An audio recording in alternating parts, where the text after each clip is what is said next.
is an entrepreneur and a programmer. He continually seeks to embark upon new projects and creative ventures.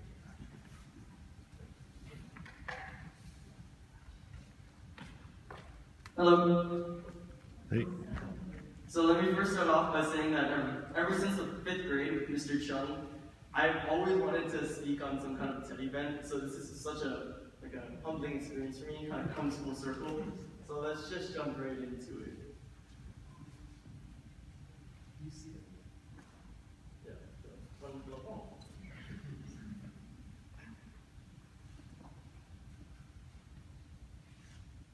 Okay, so yes, my name is Wong. I'm a freshman, class of 2018.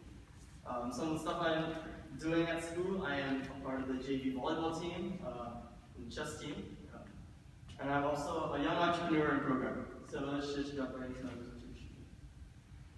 So let me first start off by making a statement that the Hawaiian people's most underutilized resource is students' creativity and talent. I believe this is such an area where we can expand on and help cultivate the next generation of innovators. Because kids have a lot of great ideas, and this is why TED Ed is such a great event, because we're here to spread all of our ideas, and it's great to have students and alumni talk about what they're passionate about. And Hawaiians are naturally curious. So I have a few examples here. There we go. So first off is King Kalakaua. When they built the Iolani Palace, he actually had electricity installed. So this kind of signifies that he was a very curious and innovative person. So like if you were to see King Kalakaua probably in the streets today, if he was still here, he'd probably be walking around with an iPhone 6, and probably like an iPad in his backpack or something. He was very innovative. And my second example is going back to the school's theme this year, Pukule'a, is that Hawaiians are very curious and very exploring. Going back to our ancestors, they traveled by the stars in search for a new land that they really didn't know existed. So that's why these examples show that the Hawaiians are very curious people. So as curious Hawaiians with great ideas, we must question the status quo. And this is kind of my main message today that I'll be talking about. I really kind of drafted my whole speech and presentation on this theme of questioning the status quo. So by questioning the status quo, we can cultivate a new generation of innovators and thinkers. And I think this is such an important concept going back to the students' creativity and talent. It's something that we really need to expand on. And TED Ed, as I said before, helps to cultivate all of these great ideas, because TED Ed helps to spread great ideas. And this is literally just speaking off of their about page, because this is a mission statement, spreading great ideas. So, an example of a 21st century Hawaiian who's also an innovator is Fitted Hawaii. I did a documentary earlier this year on Fitted Hawaii. I interviewed their CEO, his name is Keola Raposo. He's a great example of an innovative 21st century Hawaiian. So I think this is the first 10 seconds of our documentary, so you can take a look.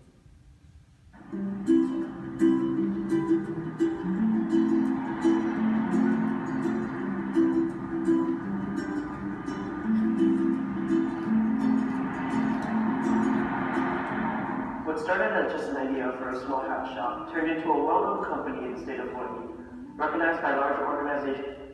So yeah, in the beginning you can see that I wrote that they're a great example of a modern day Hawaiian. So this is like a very 21st century and innovative person.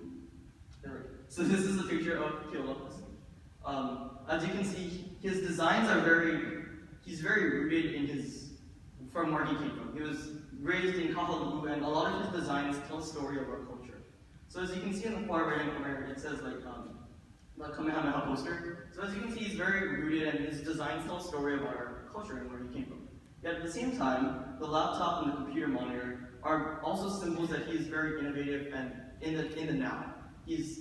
And that's why I think that he's a great example of a 21st century innovative one. So now let's get to let me share how I am questioning the status quo and being an innovative Hawaiian. So first off, this is my first project with JP Newman. He was supposed to speak today, but he's sick. He's a surf photographer. He is also a freshman, and this summer we decided to start a little company.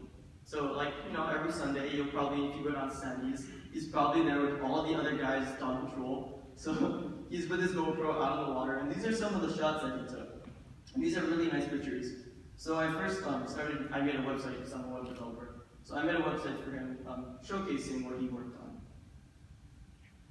So after that, and that kind of did pretty good. We sold some shots to some people in Southern California, some big aluminum prints. And so because of this, I thought this was very good for my entrepreneurial side. So I decided to make something called NWINC. It stands for Nick Wong Incorporated. It's kind of like a name for all of my projects that I'm working on. So like all of my projects, I consider it to be by NWINC. So my most recent project is You Achieve 40. So I'm hoping a teacher, Mr. Chung, he's now leaving the school, but he is opening up his own learning center down in Kamehameha.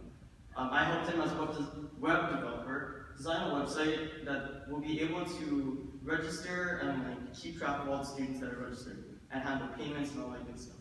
So this is just a little poster of how it looks. This was for You Achieve Learning Center.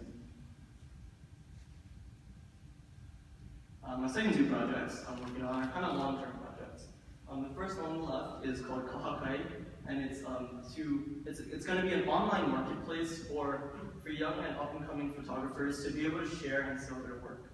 So that's what I'm working on now. And on the right is a project that I'm doing actually in collaboration with Hawaii's first coding bootcamp.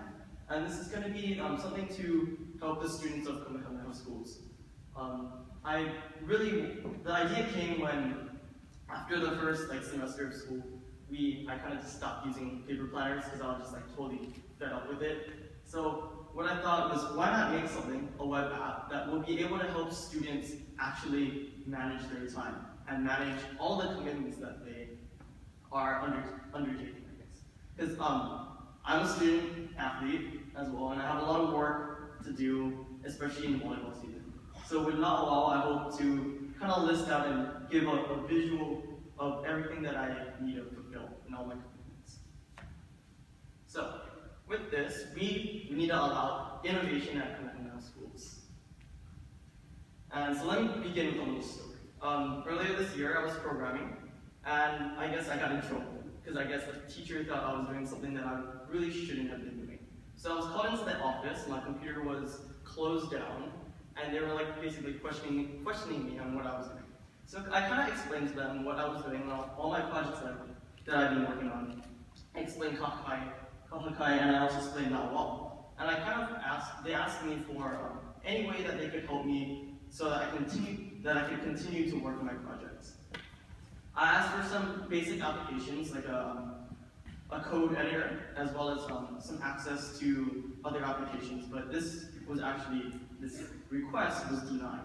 So that's why I want to say that we need to allow innovation, because if we put these roadblocks in front of our students that can prevent us from working on our projects, we're really not allowing the students' creativity and talent to be shared with the world. So this is actually taken from the first page of the student laptop, and it said, possess an integral learning tool to gain the 21st century skills required to excel and compete globally.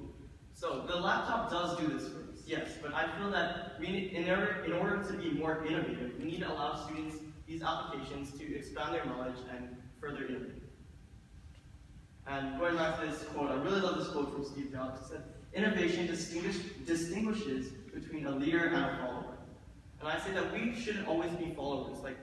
My goal in life is to one day open my own business. I don't want to have to be working for someone else. I really like that freelance and that flexibility where I can make my own choices as a business owner. And my second quote is from Edmund Burke. He says that the only thing necessary for the triumph of evil is for good men to do nothing. And so if we just sit around and just say nothing and just keep on going as we are, nothing is going to change. We need to innovate, and we need to make change happen.